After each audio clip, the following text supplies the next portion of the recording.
আগামী বিশ্ব সঙ্গীত দিবস উপলক্ষে আমি নিয়ে আসছি বিভিন্ন সাধক কবি অর্থাৎ মীরাবাই, নানক, কবির, তুলসীদাস, সুরদাস এবং ব্রহ্মানন্দের মোট 11টি হিন্দি ভজন গানের ডালি নিয়ে।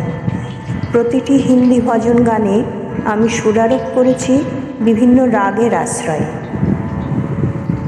রাগাশ্রিত ভজন গানগুলি সঙ্গীতপ্রেমী শ্রোতাদের কাছে পৌঁছলে, ভালো লাগলে এবং সুরগুলি গ্রহণযোগ্য হলে আমি খুব আনন্দিত ও তৃপ্ত হব।